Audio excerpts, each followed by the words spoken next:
You're watching Leafs Morning Take with host Nick Alberga and former NHLer Jay Rosehill. The show starts now. All right, what's good? Presented by Betano. It's time for the Monday edition of Leafs Morning Take. It's Nick Alberga and Jay Rosehill with the new set, the new features, the lighting, and I feel like I'm in the red light district, but it's a blue light district. You're pumping today, buddy. How are you? What, this old thing? Yeah, buddy. Got some shipments from the Nation Network. Put her together. I don't know. What do you get? What do you think? I think like Leafs lighting. Oh wow! Like what are we doing? We'll go blue today. I like the original one. Yeah, the blue. The blue looks great. I think it really accentuates that Hockey Night in Canada towel that you have, and just you look professional. Not that you weren't before, but this is the cherry on top, buddy. Hey, thanks, bud. Ready to rock. It feels like kind of feels like right now we're starting the new year. Contracts are in the air. The Leafs are buzzing. It's a good little Monday.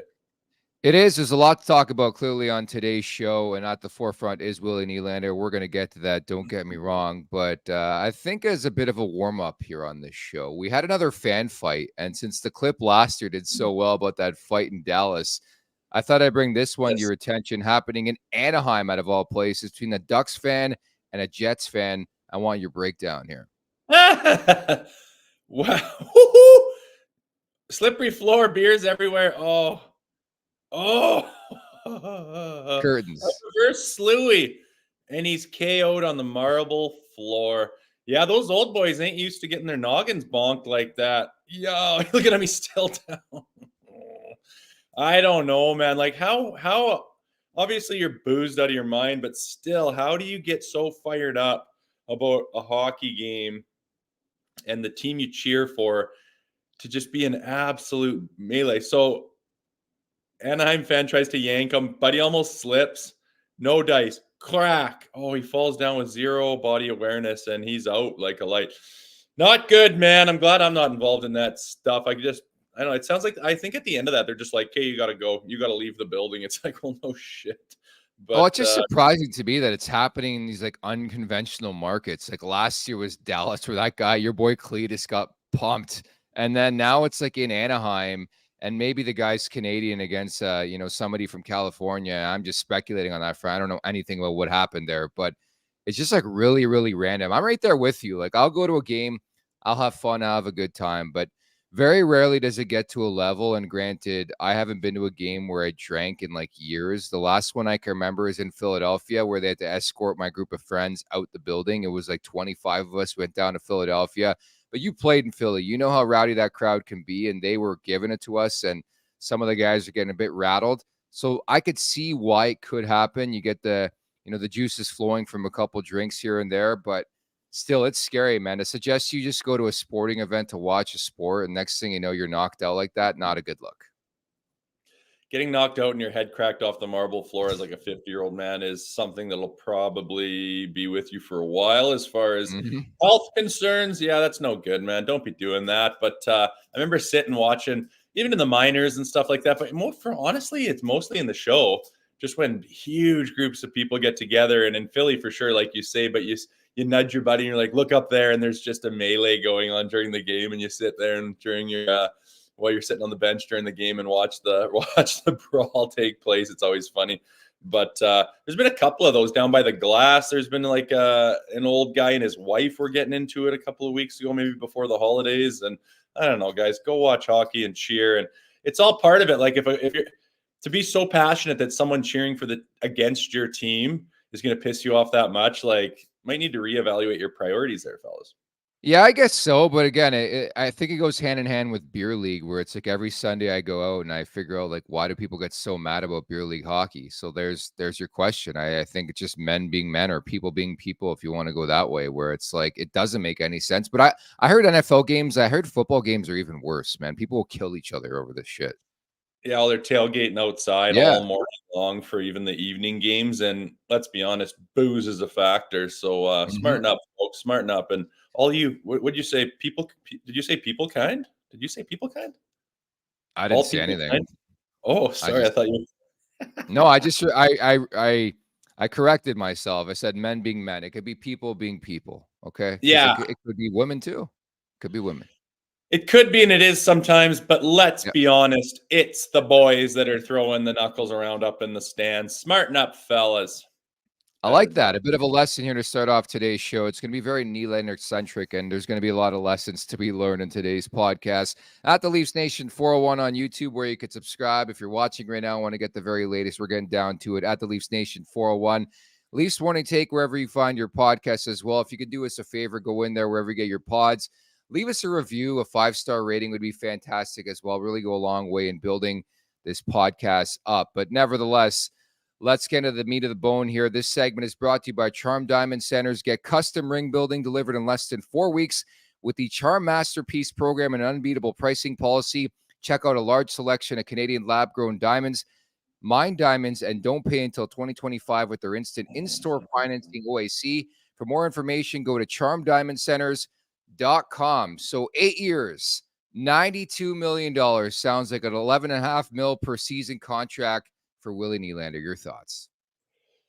Yeah, it really sounds like a done deal, doesn't it? I imagine it'll get announced like any moment here, but Willie's face says it all after the game when they're talking about that contract with him. He couldn't keep the smile off his face. So it's a done deal. It's a big number, but it's what it took to lock him up. And I see it, and I can't help when I think about Willie. I want to sign Willie. I want to re-sign him. You don't let him go. But every time I think about that contract, I think about like Marner and like, what do we do with the core four? And Marner's no trades kicked in, and it's like, what are we going to do with this core four? You cannot. I think it's kind of. I mean, look at the team this year. Like, are they going to go the distance? Are they going to win the Stanley Cup this year? It would be some kind of a miracle, and maybe some major changes at the trade deadline. Something they'll have a different look. But as of right now, I just don't think this having that much eggs in the basket of the core four is going to work. It's not going to work in the playoffs. You can have some pretty awesome regular seasons and get some guys up at the top of the standings in the NHL. That's great. But in my mind, I've said it before, we need to unload Marner and get as much as we possibly can for him. He's just my pick for that. And he's the only guy that, I mean, it's Marner, Nylander, or Matthews. No one's going to take that Tavares contract. So to me, it's Marner. It's just that you don't walk away from Matthews, and you can't walk away from Willie, and that leaves the odd man out as Marner. And my opinion of him is that you're not going to win in the playoffs with him. He doesn't have the gumption. He doesn't have the tenacity. He won't go to war with you for 2 straight months. So, our back end's not good enough. See what you can get for Marner, but now we're in a position with no trade. It's just kind of it's an interesting spot, man. And I really can't wait to see what this team looks like in, say, a year's time, because I think it's going to be quite a bit different, but it's certainly going to have William Nylander on it. Definitely. We know that as far. It's going to have Matthews on it. And I think the curiosity for me is like, Leafs fans are just never happy. Like the consensus on social media, everybody's pissed off. And it's the same conversation we always have when somebody signs a contract. Instead of like, let's celebrate that Willie Nylander is essentially going to be a Maple Leaf for life. He ran it back. He's coming back. He's on pace for 47 goals, 120 points. Yeah, it's a steep price. And yeah, he probably earned himself. And I think sometimes you tip your cap to the player, probably earned himself like an extra $15 million on the contract. And I know Treliving is going to get ripped for this. Like, why didn't he sign him, before the season? It's a loser's mentality to think of it that way, where it's like retrospectively in hindsight, it's so easy to make that prediction and that statement. But like, I think Nylander deserves a lot of credit, man. He put his money where his mouth was. And I think it's just like a really, really impressive job by him, the way he started this season. And I think he's worth every penny. And unfortunately, I think they had no choice. You can't lose a player of this stature, and so he's re-signing. Yeah, he is. And I mean, they couldn't get the deal done at the beginning. Maybe they could have gotten him for 11 at the beginning of the year. Okay, how do you know, right? And then maybe he goes and has not such a hot year. Right now, that's always my worry. It's like this, like how much of this season and the way he's performing is due to it being a contract year, and like he absolutely needs to go 110 every single game, and how much of it is William Nylander has just taken a step ahead, matured, blossomed. Now he's this premier talent. I mean, we got him for $1 million less than McDavid. And maybe in 3 years' time, McDavid resigns and he's at 15 million. You know what I mean? I don't know, but right now he's going to be playing next year as $1 million less than McDavid. I mean, he's had an incredible season. In 7 years' time, is he going to be worth exactly every penny? No, but that's how these contracts work. Guys get older. You need to lock them up. You need to give them their security in order to take their services for the foreseeable future. So that's just how it works, and what that looks like in 8 years, it doesn't really matter. Why would you talk about that right now? Talk about what you have and what it looks like. But it always is a little bit of a concern to me when a guy has just this career year, this blast off breakout year during a contract year. And then it's like, is that his baseline now, or is that his ceiling? And nobody knows. But the bottom line is, I agree with you. You can't let him go. Any coincidence that the final number is going to be $92 million over 8 years? His dad wore number 92. Yeah, that was definitely like Tree Living was. I think it was. I want this number to mean something. I mean, remember your dad? What was his jersey number again? It was 92. So I think that the contract's got to be 92 million, because then that reflects your dad's jersey number. And I think that was just an absolute priority for. So I think it's just a coincidence. Yes, it's a coincidence. They're talking about 11 million, 11.25 million. So when Crosby signed for 8.7, that was just a coincidence. When Crosby signed for 8.7 here, that was not Crosby. He took a fucking massive discount to win Stanley Cups, and he said, "Let's make it." And they're like, "Well, we're around 8 to 9, blah blah." 9 point. He goes, "I'll take 8.7, make it an 8.7." Not his dad's fucking jersey number. That's so insane. Answer this question. Why don't the Leafs ever win negotiations? Like, I'm beginning to think there's no point of having a GM here. Brendan Shanahan's the GM of this team, okay? He wanted the core four back. He's going to run it back with the core four. But when's the last time the Leafs won a negotiation with a player? Again, this is not me insulting like the move. Like, I think Willie Nylander's worth every penny. I think he's proven it. I think, again, kudos to him. He's earned it.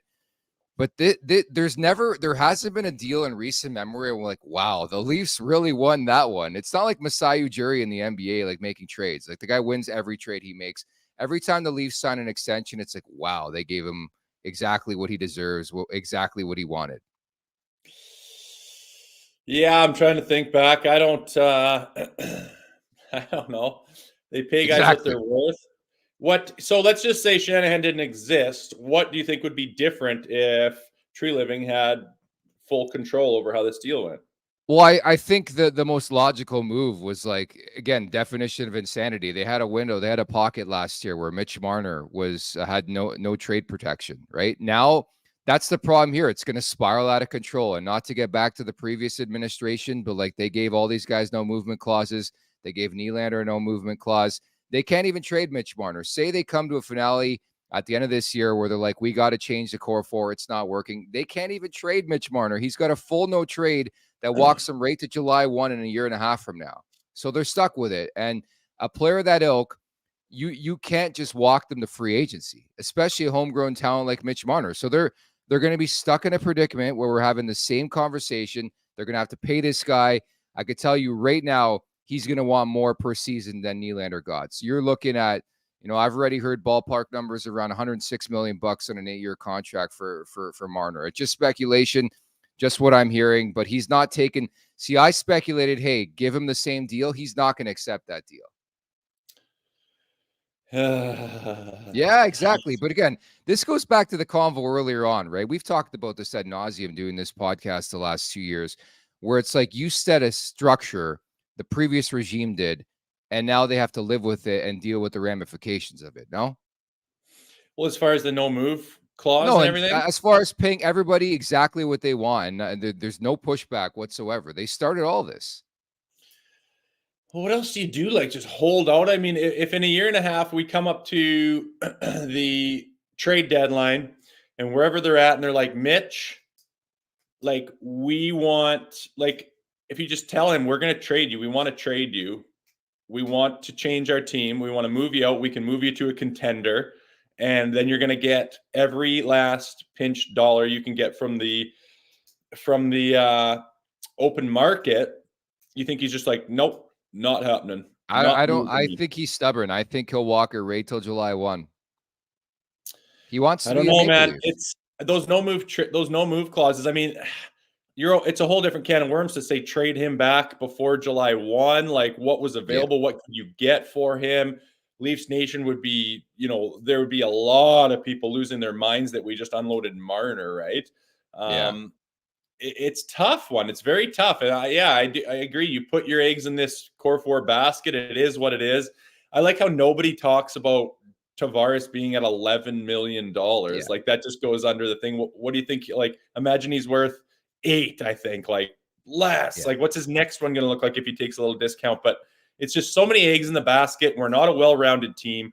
No. We're super heavy up front with the same type of player, and we don't have anyone to round off the team to take us deep in the playoffs. It certainly isn't Mitch Marner in my mind, and we're kind of stuck with it. But there's, you got a guy at the helm, and I know you don't think he's at the helm, but Treliving's famous for making stuff work, having inventive trades, getting a lot of teams involved, a lot of people involved, and making things work that you thought, holy, I didn't see that coming. So I hope he can work some magic. And just at the end of the day, I just want this team to be more built and better suited for the playoffs come playoff time this year and years to come.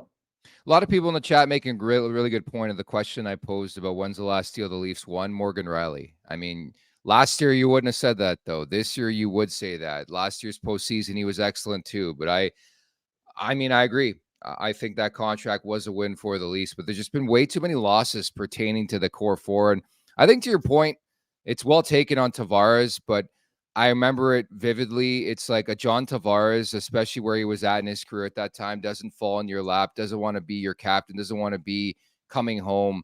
And so everything aligned for that to happen where the Leafs were like, we can't not do it. Having said that, I think you use that against him in negotiations. If you know truly he wants to be a Leaf and you say there's no way you're getting 11 million bucks per season. He wasn't worth it at the time. He'll never be worth it. Right. And again, it gets back to the point of paying every player what they want, right? It has been a theme with this team for the last 10 years. But I want to make it abundantly clear. Like, I love Nylander. I think he's a great player. I don't want people to watch and tune in and be like, wow, these guys are ripping on them and nobody's ever happy in Toronto. That's not the case. My question again was, why do the Leafs never win negotiations? At the very least, I'll be happy. Finally, a guy signed an 8-year contract in Toronto, man. It never happens. They're the only team. Yeah, they're going full around. I think a lot of people, a lot of teams, a lot of fans of other teams could say the same thing. When do we not many guys just steal guys. Not many guys are just like in the prime of their career saying, I'll take a discount for you guys. Like, it just doesn't really happen. I mean, Crosby knew that he's a special generational type of guy who's like, I'm going to be worth $100 million plus at the end of my career, but I'm all about legacy. I'm all about, history. And I'll take a couple $1 million haircut here back when he was signing his big boys. And it was in order to win. And it would be nice if there was more players like that. But I don't think there's a lot of fans. They're just like, man, I love it when everyone just takes these big haircuts and plays for less than they're worth. There's not a lot of teams and fans that look at their outfit and say, yeah, we get so many cheap deals on players. It just doesn't really happen, man. Yeah, no, I agree. Like, I think it's overhyped, the hometown discount. Like, every player wants to get paid. I just think it's at a point where they pay every player exactly what they want. It just doesn't seem like there's a negotiation. That's where I'm coming from, where it's like, okay, Nylander wanted an $11.5 million contract. They gave it to him. They had no choice. I mean, at the end of the day, they had no choice. The guy's earned it. I mentioned it. He's on pace for 47 goals and 120 points. Like, who knows if he's going to keep that sort of ceiling up for the duration of this contract. But I think you look at his worth and you look at his value, and I think they were in one where it's like the guy wants to stay. They want to keep him. They had to make it work. But I just think it sets this precedence, and it continues in this market. We're going to pay every guy exactly what he wants. And now the conversation is going to stem to Tavares and Marner in the offseason. I know, man. I mean, like Vic says here, our astute producer, you can negotiate with JT first and see where he's at, like at the point in his career. Maybe he is literally willing. Like, what's the last thing that he needs to do? He's got to, True.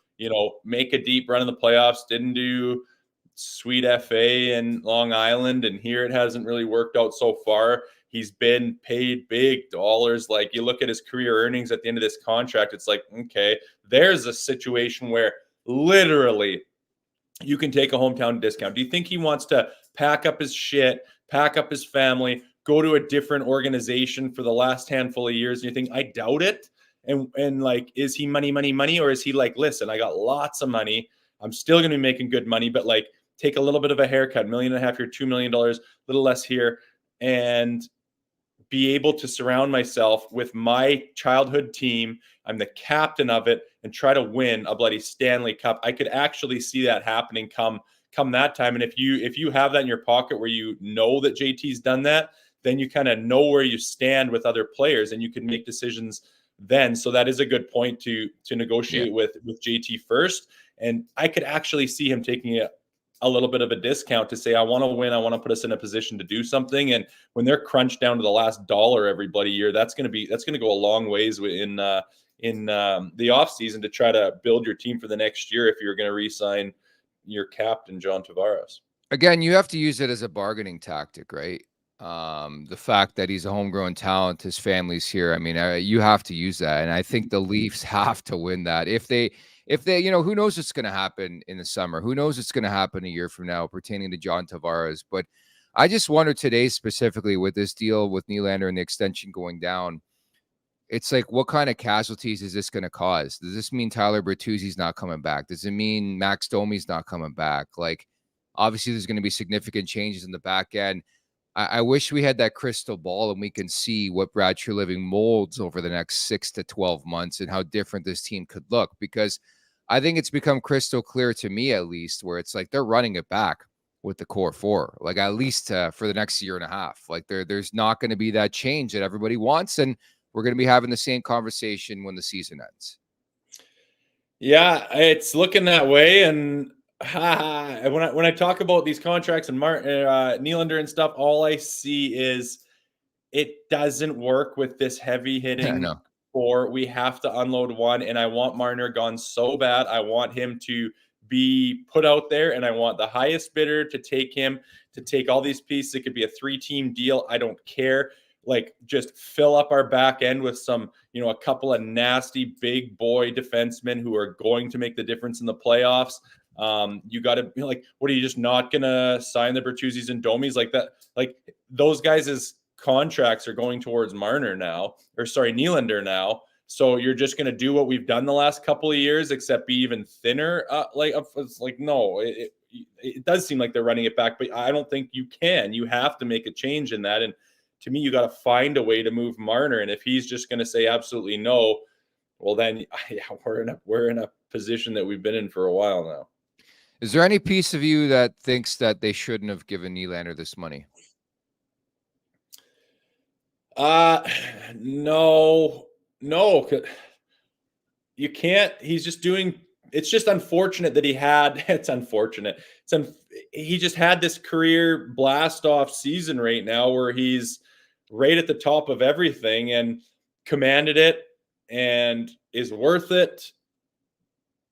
But you can't walk away from it. You just can't, man. He's going to go off and do his thing and have a chip on his shoulder and shove it up the Leafs' ass if they didn't re-sign him. And what are you going to lose him for nothing? No. What are you going to get from him at the deadline? It's just a tough position. You want to lock him down. And I just think they know they have to make a big change. And I hope they can find a way to do it. And I don't think it was to let Marner or to let Nylander walk. I just have Marner on the tip of my tongue all the time. I want him. I want to find a way to get him gone. And yeah, it would have been nice to do it in the offseason when they could have. I wish they did. There would have been a bunch of backlash, but I think it would have been the play. I think it's proven you're not going to win with this core four being the nucleus and taking up all your cap room. So something's got to happen here, or we are in for a whole lot more of the same. Yeah, it's one of those days here in Leafs Nation where there seems to be like a civil unrest, if you want to call it that, but in the market. Some fans are very pro it. Some people are really, really pissed off and unhappy, and I get it. And it sets another precedence of paying every player. But to your point, Nylander's handed that type of year. He's earned it. He's got that dog mentality, which you love to see, and he just played so well. So Willie Nylander are going to be a Leaf for life pretty much, which is I love to see that in this day and age, right? Guys like flip-flop all the time. And it's great to see some of these core players, like even Matthews to an extent, be with this team for quite a while. But it's put up or shut up time, man. So like these guys got paid again. Like we've had this conversation multiple times. Again, it's time to do something with it. It's great to get paid, but like win a cup or something, or win something, win a series. They've won one series. And it's funny, like somebody brought this up before I came on here on the podcast. It's like Kyle Dubas got a better contract for winning one series. Brad Treliving got paid for this team winning one series and him coming in, obviously. Sheldon Keefe gets an extension for winning one series. Are we losing sight of the goal in this market is my question. It's so funny. We got such a magnifying glass on the organization, and it's they've you get these good players, right? We can get John Tavares and Mitch Marner, like look how fancy he is. Austin Matthews is like one of the best goal scorers potentially of all time. And then look how what big William Nylander can play. Look at what a step he's taken. So like every time you turn around, it's like, we gotta lock this guy up. But it's like four guys that are so similar that like I wish one of those guys we're talking about was like a Chris Pronger, and it's just like it's not. It's all like Nylander, Matthews, Marner. They're all the same type of guy. None of them is a Brady to Chuck. They're all kind of guys that don't really play playoff hockey. And we've kind of proven that last 2 years at least. And I want a different look. And you have those four big eggs. And I feel like you can trade one of those eggs for a whole bunch of other eggs that cover your problems. But again, how do you do that? When do you do that? Are you even able to do that? Or have you painted yourself into a corner here? And that's what Treliving's got on his plate. And if you have to battle Brendan Shanahan every step of the way, I don't understand why. Like, I want to just sit down with Shanny across the table and be like, do you think we can win with this core four or not? And in my mind, you cannot. It's not a playoff team. They won't go. Like, look at the teams that win the cup. You talked to Craig Berube last week, and he's like, it's a grind. It's a war, man. Like, it's 2 months of just battling and battling and battling. And it's like, does Mitch Marner have months of battling and battling and battling? He wants to play that junior hockey. He wants to make his fancy goals and then do a little dance and look at himself on the Jumbotron. And it's like, you don't win Stanley Cups doing that. It's not about that stuff. It's about all the other intangibles that are heavy hitting, sweat dripping, bleeding, yelling, get on my back, boys. I'll take you through the fucking mud. He's not that by any means, but he's like, you got so many of these guys kind of like that are paid so high, eating up all your cap room, so you can't surround them with any of those guys. It's just like, I want Treliving to find a way to unload fucking Marner, sorry, and get something for him so we can actually win in the goddamn playoffs. Sorry.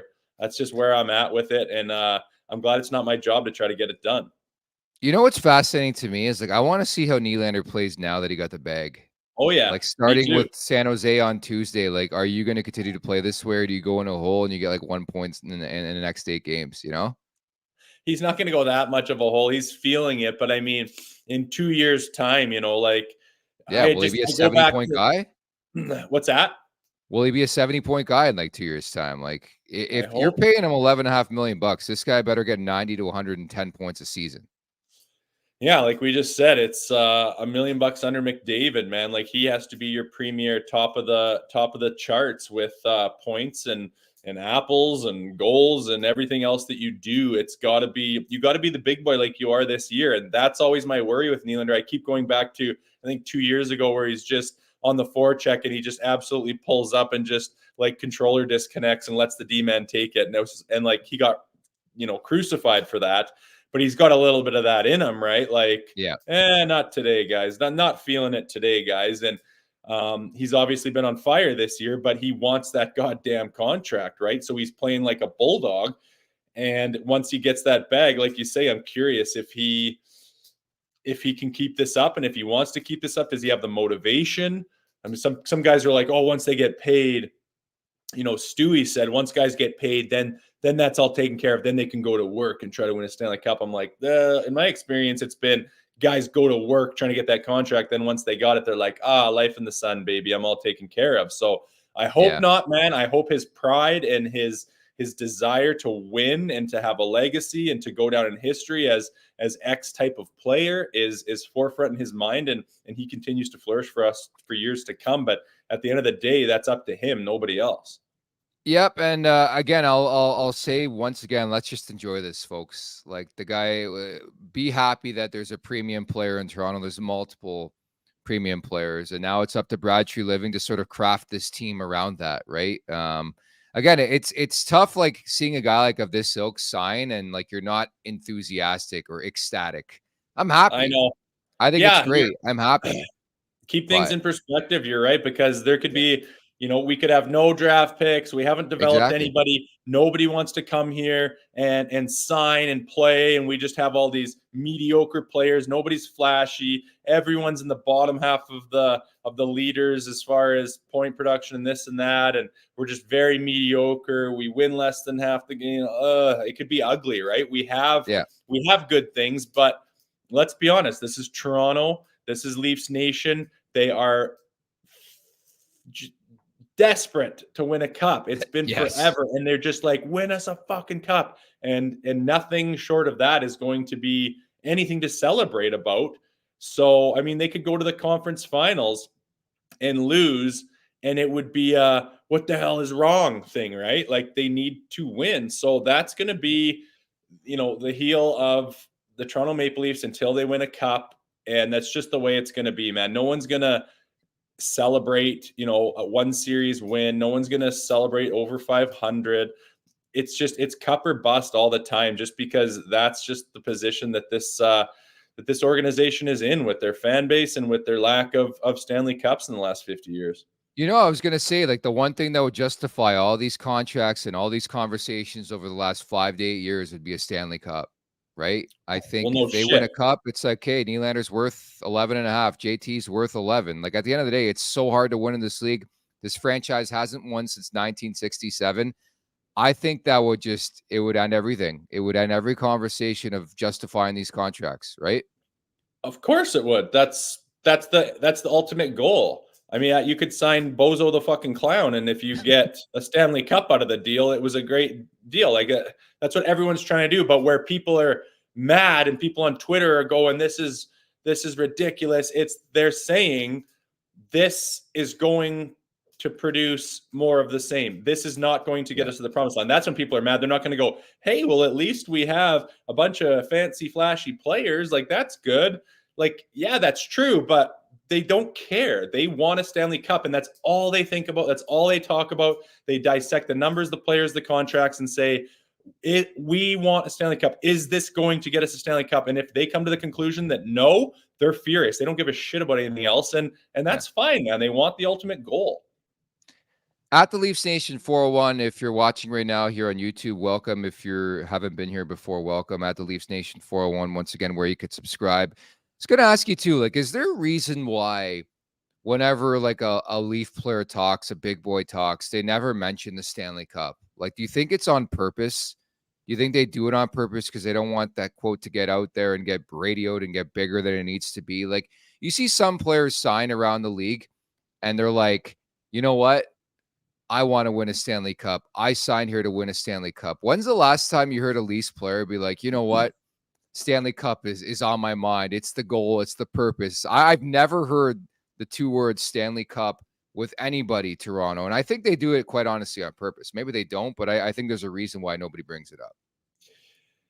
I mean, when you're in that locker room and you're sitting there and it's after practice or whatever, and the media is just cruising. Every big network is there. Every little shows, everyone's cruising around and looking who's available. And so-and-so just sat down, and everyone scurries around and scuttles and gets position and gets their camera and their mics up. And what's he going to say? Oh, we can't wait to put this out to the public. And then he goes, we want to win a Stanley Cup. They run off and go, did you hear today? Did you hear all the shows? Is that why though?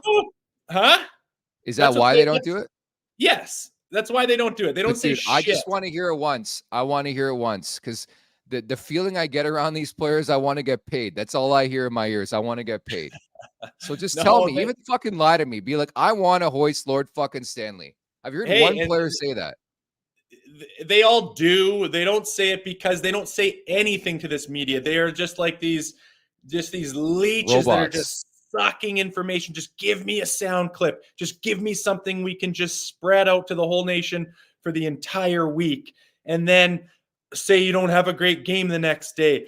Oh, he's talking about a Stanley Cup and look what he does. And it's just a fucking microscope that they're under. So they don't, like, why would you put yourself in that position? They've all learned, they've seen it, they've been told, they've been taught. It's just, especially in this market, man. If you're in Dallas and you go, Stanley Cup's the ultimate goal, they're just like, yeah, that makes sense. The two reporters standing there going, yeah, I can imagine it is. Toronto, it's different, man. It's this beast, and if you feed it, it will fucking run. And they don't want to let this thing run any more than it already does. So they don't give them anything. Like, I don't even listen to these interviews anymore because, hey, Willie, what would it mean to be a Toronto Maple Leaf? Oh, it would just be fantastic. I mean, it's just such a prestigious organization. I really love it here. Like, oh my God, what incredible insight. Fucking pointless to listen to it. They're not going to say anything, man. So I don't even bother with it. And I know why they don't. I remember being in there, seeing the people just scurry around for fucking sound bites. It's wild to me. And I get it. I get why they don't do it. And it's not because they don't want to win a Stanley Cup. It's just, why set yourself up for anything more than what you already have on your plate? I would love John Tavares to come out tomorrow and be like, you know what? I signed here to make the Eastern Conference final. Not even just I want to win more than one round. I want to show up against the Florida Panthers this year. Remember when they no-showed last year in the second round? Like, we're taking our ball. We're going home. We lost. Bye. I would like to hear John Tavares say anything even remotely worth spending 30 seconds of your own time listening to, because it is, I think, on a good day, playing in San Jose, I think he would say the same shit, man. He is a monotone, totally professional, totally I think even if he wasn't coached, but ever since his like junior days, you covered him. He's the same way. He's Mr. Like, talk about Jonathan Taves being Mr. Serious. Jonathan Tavares is Mr. Serious, man. You're not getting a goddamn worthwhile interview or sentence or word out of that guy. So don't waste your time, I would think.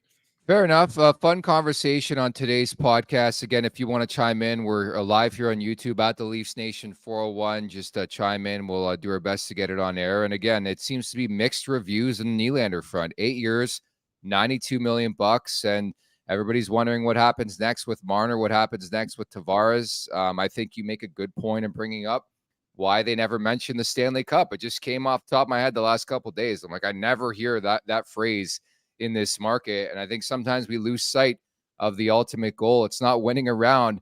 And that's what killed me the last decade. It's like, let's win a round. It's like, no, let's win a fucking Stanley Cup, change the mentality. But I think we're on the same page. It ain't working. It ain't working with this core four. And the fact that they're running it back scares the shit out of me. Well, how much money do you think Nylander made himself with his play this year? What do you think what do you think he would have signed for in August? So I ballparked, I think he made $10 to $20 million just with this hot start, because again, I don't claim to know anything inside, but I think there was probably a deal to be done at 8 years and $80 million around there. I think anybody in the chat, if you disagree with me, before the season, 8 years, $80 million, 10 a season for Nylander, he probably takes it, where the Leafs were around $9 million. Or maybe Nylander goes to 10 and a half. But I think at the very least, he's earned himself at least $1 million more per season. I think he had 11 in his mind the whole time. You think so? And they wouldn't touch that. And that's why they weren't even having a conversation. But Willie was like, no, I know how good I am. And I know that I'm worth this guy and this guy and this guy. And they're just like, not even close, buddy. We're at 9. And then he's like, okay, let's go play. And he went and turned the Jets on and got even more than what he got every set. Yeah. To me, I think if you give him 11 in August, he would have taken it. So it's a $500,000 AAV extra by his play. And it's just the way it is. It's a big number, but lots of guys are signing for big numbers. The cap's going up. To me, you can't let him walk. And even if you do unload him, you're not going to get anything at the time, say trade deadline, for what this guy's worth. And forever, you're going to look at the guys that you got for him, and you're going to go watch him do what he does in his career, which guys always do when they leave the Maple Leafs and they let guys go. They go flourish, and it would just be a bad look. And then what are you left with? Like, screw all. So I think you had to do it. I like the signing. Yes, it's high. Yes, it's long, but it's the world we live in. Yeah, it sounds around $10.5 million, 11 per season. So at the very least, he made what, 8 million, 9 million bucks still. I mean, credit to the player. He earned it. I think you're right, though. The Leafs just they paid him.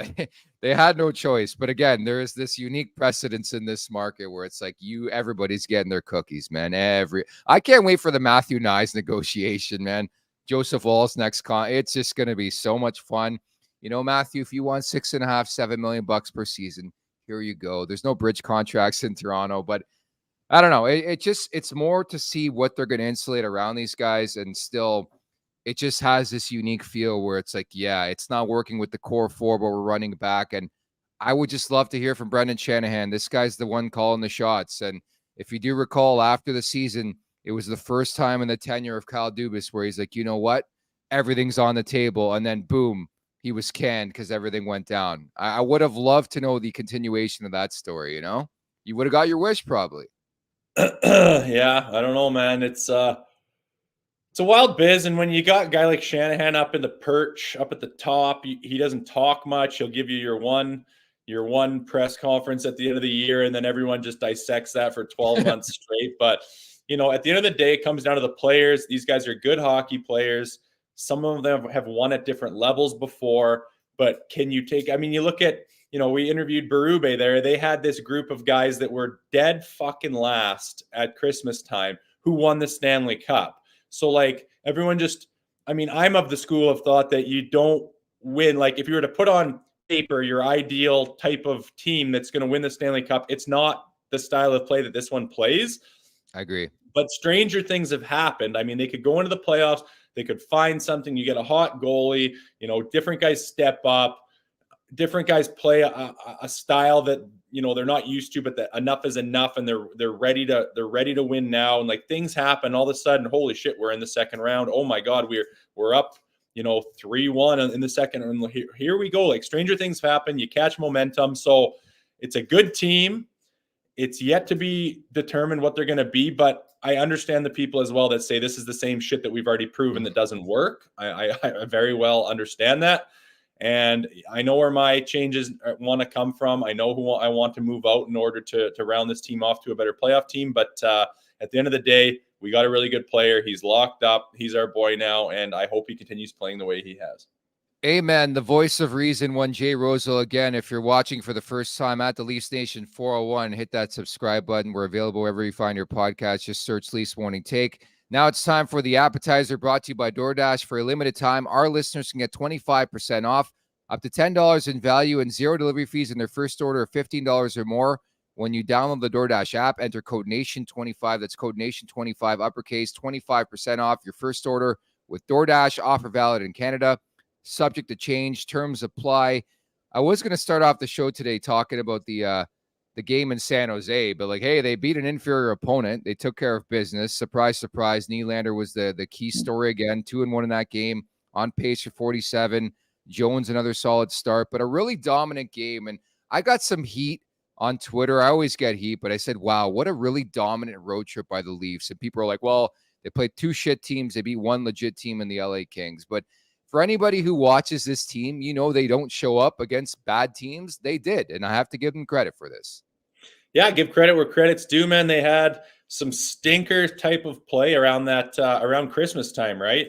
Like it was fire Keefe. I was ranting. I was sick of it. Everybody was, and they've turned that corner. I know it's almost like you're more impressed when they beat San Jose and Anaheim than when they beat Boston and Tampa, because it's like they're so goddamn bad at playing those bad teams. And we've talked about it, and it comes from the leadership and blah, blah, blah. But this road trip, you know, they started off with that big win against a legit LA Kings team. They took care of business, and then they got it done after that with some lower level teams, which to me, that was a hole in their preparation, in their character that they needed to address. beating those lower level teams, bringing your game even though you don't think you need it.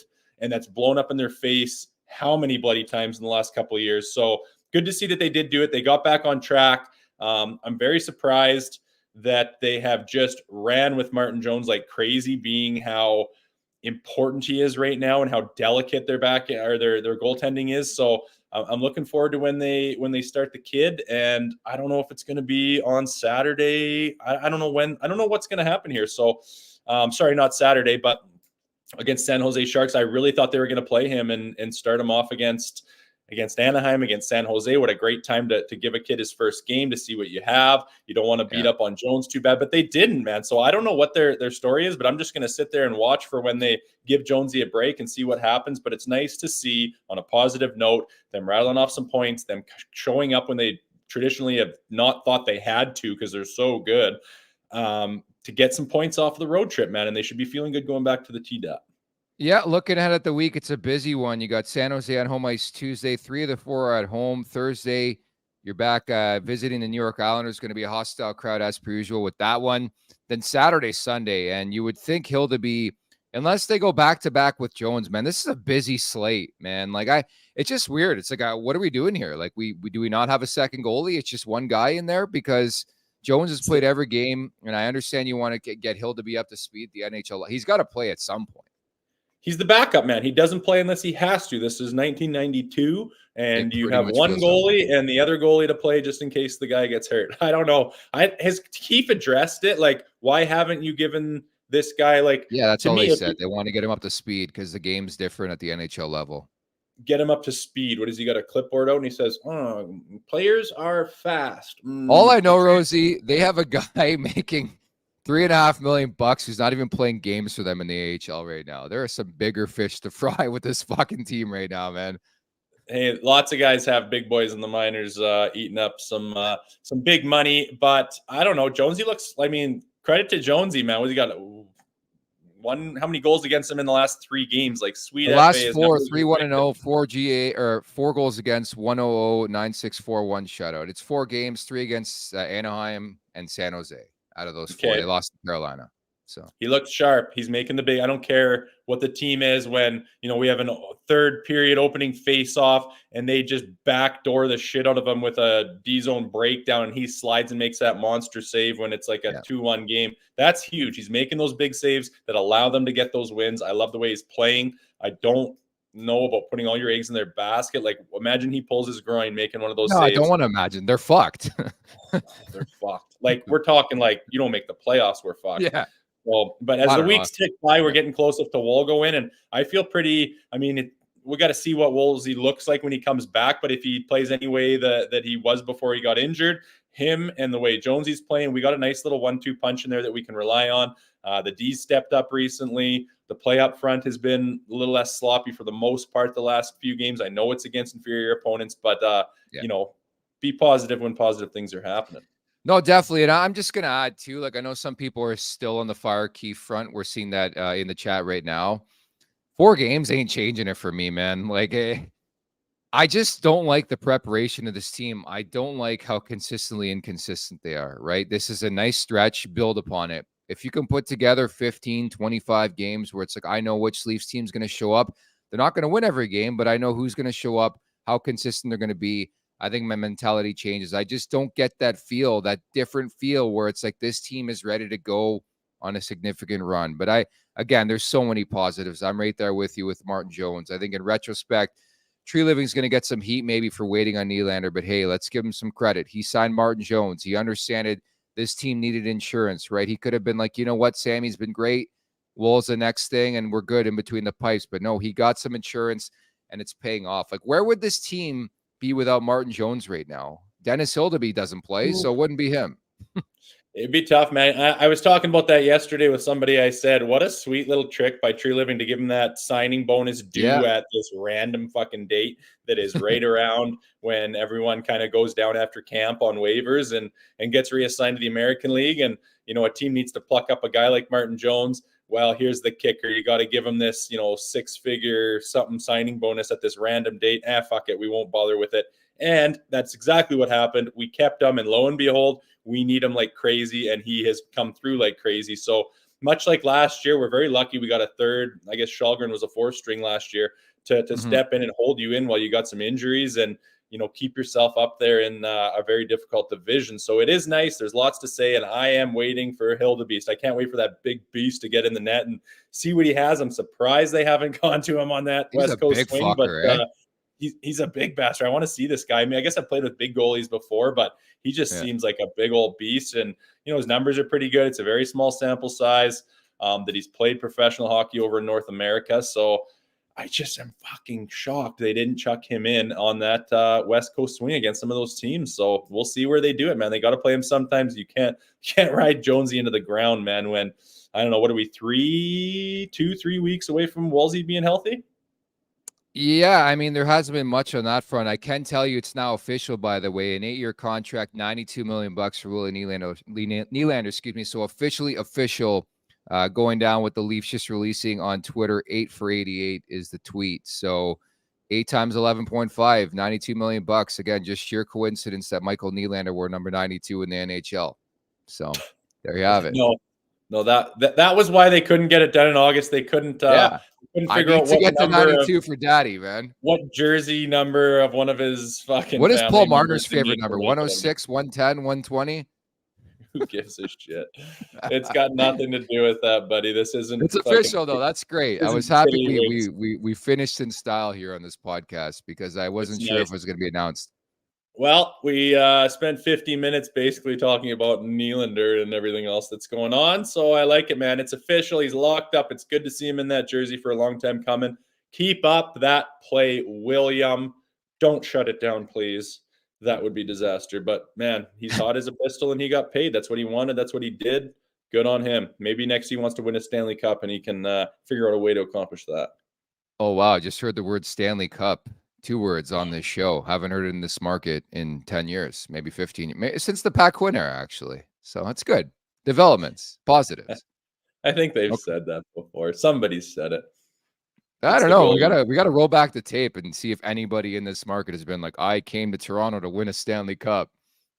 It doesn't happen, man. I'm telling you. Well, that's because they're a long ways away from it lately, but hopefully we just took a step towards making that happen. Hopefully. What's the step? They haven't won with this core, and now they've taken a step with the core. They just locked down William Nylander. He's a good player, and hopefully he takes us to the promised land. Now, to be fair, Nylander's a guy that I always remember in the playoffs. Like, he shows up. And I was having actually this conversation at Beer League yesterday where it's like people are like, oh, they don't have a goalie. It's like, what's the lasting memory of every time the Leafs lose in the playoffs? It ain't the goaltending. They can't fucking score a goal. It happened last year. They got Bobrovsky. It's been like 5 years in a row, dating back to like Columbus. They got Korpisalo. They played Montreal. They got Carey Price.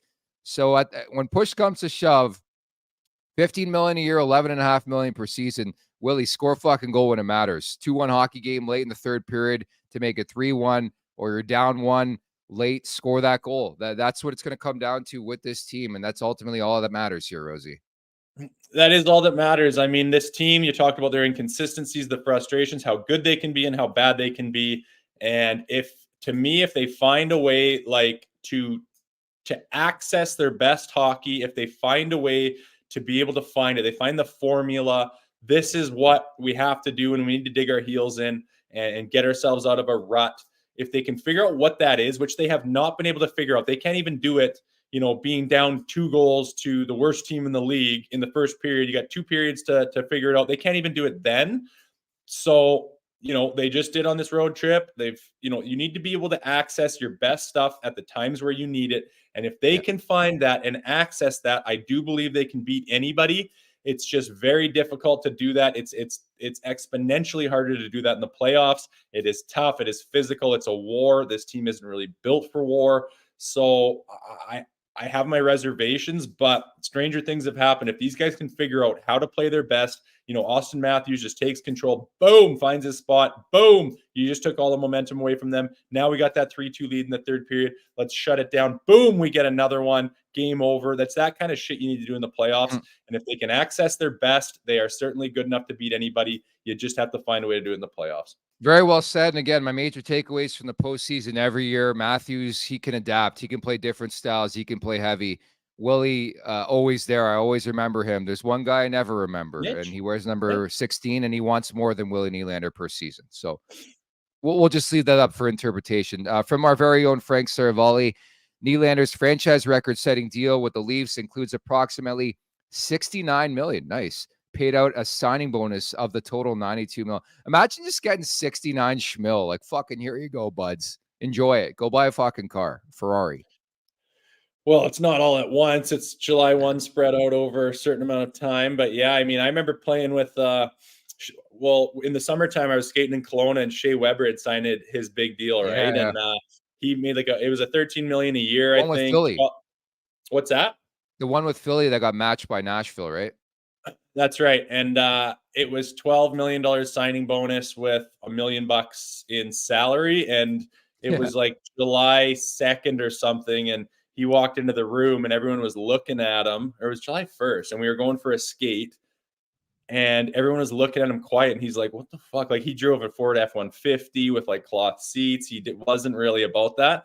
And everyone was like, you just got 12 mil this morning, dude. And he was like, it seemed pretty genuine. He was like, oh, fuck, yeah, no shit. Yeah, that's today. Like, didn't have it on his mind. And then he looks at his phone and he's scrolling through his bank app and then he just puts it in his pocket and smiles. And everyone was like, what is that like, my guy? Dude, what a sick feeling. And I always remember that Shea Weber contract, because weirdly enough, I was in Italy when it happened, and you wouldn't believe who I ran into on the streets of Rome, man. Dan Bylsma, the head coach of the Pittsburgh Penguins. And this poor guy was with his family, his little kid at the time, and his wife, and his phone was shut off. And me and my buddy, big hockey fans, like my buddy went and talked to him, and then I went over. And at the time I was working with NHL radio, and I'm like, hey, like, did you hear? And he's like, what are you talking about? I'm like, Shea Weber just signed an offer sheet with the Philadelphia Flyers. He had no clue. He's like freaking out. He's like, shit, I got to call Shiro. So I always remember that. Like, I told Dan Bylsma, who was head coach of the Pens at the time, and that was the rival in Philadelphia, Shea Weber had signed the offer sheet. So it's funny how things can change the shift and focus around the league. And no doubt this one's a big day for the league. And who's the next player to get paid? Like, I think the crazy thing is, moving forward here, Rosie, next year, 4 of the top 10 players in the NHL are all going to be Maple Leafs. Crazy, right? 4 of the top 10 are all going to be Maple Leafs? Yeah. Are you looking out west or what? No, it's a lot. It's 4 guys. I thought you were talking about Connor coming again. No, man, I'm not getting to that. I know I've been trolling. I know, and is that too heavy in a cap world? Like, I love it. They're good players, but they're all the same player. I wish one of them was more of a Brady to Chuck, like I said. But yeah, I mean, we got really good players. We could be in a dry spot, and I'm telling you, that's going to come in the next decade. We're going to have this dry spell where you're like, fuck it, we're rebuilding, we're drafting, we're going for big, heavy picks in the first round, and it's going to be some ugly years. So whether we're hoisting Stanley Cups right now or not, I understand that's the goal, but cherish these times where it's exciting, where we're getting premier talent, where we look at the leaderboard and you got guys all up there in the top 10. It's nice to see. It's exciting. So, you know, whether you want to dissect it with a fine-tooth comb or not, step back once in a while, smell the roses. This team's pretty fun, pretty good to watch. Got a lot of premier talent, and, you know, be happy with what you have and believe a little bit. I think that's always been the problem of this market that makes it difficult to play in, to win in, is their scrutiny is relentless. It's why the guys won't say the word Stanley Cup in their interviews. I mean, that's part of the problem, and I think it would go a long ways for collectively all of Leafs Nation that follow this team, that love this team, that report on this team, would step back, take a breath, and say, wow, we're in a pretty interesting spot right now. Did anyone say it's perfect? No, but let's take a minute to enjoy this and realize that we're in a pretty good spot right now, and let's see the boys go to work. Where are you at with the no movement clauses? Because I know a lot of people are pissed with that, where it's like they hand these things out like it's Halloween candy. But I'm under the impression you don't get the deal done without those. But Nylander gets a full no move, so he's a Leaf until he doesn't want to be a Leaf. And again, the same conversation we just had with Mitch Marner. Yeah, it's, you know, I agree with you wholeheartedly. I would trade Mitch Marner, but the problem is the guy's got a full no move that kicked in on July 1. He can walk himself to free agency. So do you view things differently because the Leafs have handed out these no movement clauses? Well, it makes it difficult. Look at the Mitch Marner situation right now. I mean, we could we could flip him for the highest bidder, but you can't. You're handcuffed by it. And yeah, the reason that they have them is because it's that little piece that gets the deal done, that gets pen to paper. And it's nice for the player because, you know, there's nothing worse than just being hamstrung. And imagine anyone else who's listening to this right now has a job where they could just flip you down to live in Colorado or over in Long Island. Like, are you kidding me, man? I own a home here. You know, my family members live here. My kids are in school. I coach do you know how fucking devastating that is to get traded? People don't really understand that. They're just like, oh, well, he just puts on a different jersey. No, dude, that's what's important to these guys. Is my life is now, I'm in control of my life. That's why it's so important and why they might not sign a deal otherwise. But yeah, going from a GM's perspective, it makes it difficult. Like, I know what move I want to make. I could probably get it done with this guy that I just called, but I can't because this kid's sitting on this no move trade, and he's got the power. So it's difficult at the end of the day. I mean, I think you got to sit down with agents and say, hey, listen. And then it's tough because if he wants to sit on his no move trade and exercise it, and you just told him you don't want him on the team anymore, you want to deal him, and hey, here's the deal, and you try to get him to accept a trade to certain teams, and he doesn't want to, then you're fucked because you got this guy that's going to be on your roster who you just told you don't ever want to play for you. So it makes it interesting. It makes it difficult. I mean, you look back to the heyday of the 90s, no move trade clauses, no salary cap. It was the Wild West. You can sling 10-player trades all over the place. No longer, man. It's very difficult, and it makes the job of a GM very hard. And I feel for them for those reasons, but I also understand why these guys want these no move trade clauses. So yeah, just tough because I mean, we're sitting here saying let's get what we can for Marner, and it's tough to make it happen. Just would have loved a bit of pushback. And it stays like this that I wish Lou Lamoriello was still the GM of the Leafs, man. If there's one thing that guy can do, it was negotiate. And I know at the time when they gave in, so to speak, on the final day before Nylander was unable to play for the majority of the season, in retrospect, the contract looked pretty damn good at $6.9 million or whatever it was per season when it comes to Nylander. Just somebody who will run a tough, hard bargain, where I think we've established this precedence in this market where it's like, you want X amount of dollars, you're going to get every penny and then some. And it's because it's a Toronto thing. There's no discount. And I get there's no discounts around this league, and taxes are different and all that stuff. But it would just be great to walk away one day and be like, wow, kudos to Mitch Marner. He took $1 million less, or he took $500K less. You know why? Because he wants to win a Stanley Cup, Rosie. He doesn't want to win a round. He wants to win a Stanley Cup, not a division title, not a 100-point season. I've never seen somebody work so hard in my life to try to get .100 last year. It didn't happen, sadly, for Mitchie. Fell a bit short. But I just want to see this team do something in the playoffs. And that's why, you know, we can sit here and talk until we're blue in the face about this guy getting 11.5, this guy getting 13.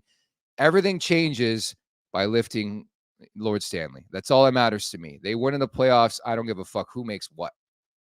Oh, give one guy $19 million. If it I means don't care. Dude, I don't care. I always put this as in Toronto. Like, I'm a basketball fan. The Raptors won the NBA title. I could not care for the next 15 years. At some point in time, the honeymoon's going to end. But the fact that we got a title is like all I'll care about for the majority of my adult life, you know? And just, you wonder how that would feel in Toronto is crazy. That's why you sort of look at some of these teams, they win multiple cups in like, you know, a 10-year span. It's crazy. I just want one. We just want one in Leafs Nation, right? I mean, honestly, the whole outlook on Leafs Nation and their fan base and their media would change if they win a Stanley Cup. It would be like the pressure would be off, the scrutiny would be off. But right now, like, you sign a deal like this, it should be like a big old, you know, celebration. Oh, we re-signed one of our high-end players right now. But because of that desire and that want and that lack of winning, and that, you know, guys got their grandfather who's like, I remember when they won their cup. It's like, it goes back that far. That's where the scrutiny comes from. That's where the magnifying glass comes from. It's because it's like, this isn't good enough. Like, the only thing we care about is a cup, and you just made this deal that I don't think is going to get us closer to that. And then that's why this market has just got its hair on fire all the time, because it's been so long, and they're the biggest and the deepest and the most passionate fan base on the planet. It's this anomaly of, you know, it's this never-ending cycle that won't end until a cup is raised in Toronto. Very well said. And I don't know what we're going to do with our time on this podcast after we spend like 8 months talking about what's going to happen with Willie Nylander. I guess we'll shift our focus now to Mitch Marner and John Tavares. Last year was Austin Matthews. It just never ends. The Betano wrap-up is presented by Betano.ca. The game starts now, 19+. Please play responsibly.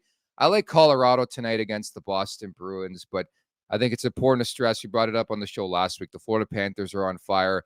There's no nights off in this division, man. Detroit, so we just talked about the Leafs going into California, sweeping California. The Red Wings did the exact same thing. So we got the Leafs and Sharks again Tuesday night. Willie's first game since signing the extension. I want to see another Leafs victory. It's pretty simple. For sure. I want to see who's in between the pipes as well. But I like those bets. I got my eyes on a national championship game tonight. I'm going to order a little DoorDash, use that promo code, and I'm going to eat in and watch some football tonight. But hey, I'll keep an eye on your Colorado Avalanche there, see if they can get a W as well. Love it. You covered every basis there. Do you got a winner for the national championship? Going with Washington. Washington. Yeah, we're gonna ride that, and we got a bunch of overs. Washington will over and total over as well. So we're hoping for a high-scoring affair. Okay, great stuff today, Rosie. Willie Nylander is going to be a Leaf for life, man. I guess we're feeling positive today, no? Yes, we're good. We're happy. It's done. It's done. We got him. It's not going to be any holdouts or crazy bullshit. So nothing crazy is going to happen. We've got him. He's locked. It's a big number, but hey, all contracts look like a big number until you hopefully you look back, the cap goes crazy and is way higher. And it's like, hey, you know what? That turned out to be a pretty damn good deal. Running it back with the core four, just as we all predicted a year ago, we gotta get Rosie a shirt that says trade Mitchie or something, or trade Marner, free Marner. That's coming soon, right? I don't know how many times you're gonna bring that up in the next couple months. I gotta trade this guy, so I'm buckled for it. I'm ready. Maybe he'll take a no move to California. It's closer to Coachella, and there's like a lot of cute outfits, and like you can wear one. Imagine Mitch comes out, he takes like 7 a year. Imagine like full face turn where he's like, yeah, I'm gonna be the guy who takes that discount to help this team win. Not gonna happen. That'd be hilarious, though. Be amazing. I'd just be like, well, fuck it. Let's move on, man. We have a lot to talk about this week. Okay, we're gonna leave it at that. So once again, if you're just tuning in, it's now official. 8 years, $96 million. Of course, for Willie Nylander, and a lot of $92 million. I don't want to overstep here. $92 million, 11.5 per season for Nylander. So he's a Leaf for a long, long period of time. Not going to free agency, so you could stop all those tweets and Habs fans and all alike saying, hey, he's coming here, he's coming there. No, he's staying in Toronto at the Leafs Nation 401, where you can subscribe, Leafs Morning Take, wherever you find your podcasts. Thanks to Aaron and Vicken in the chat. You guys are fantastic. And that's Jay Rosehill. I'm Nick Alberga, and we'll talk tomorrow. Take care. Thank you for watching Leafs Morning Take. Hit that subscribe button and never miss a show. And for more, visit theleafsnation.com. TheLeafsNation.com. If you don't know how to spell the Leafs Nation, you know what I mean? But hey, sometimes you never know.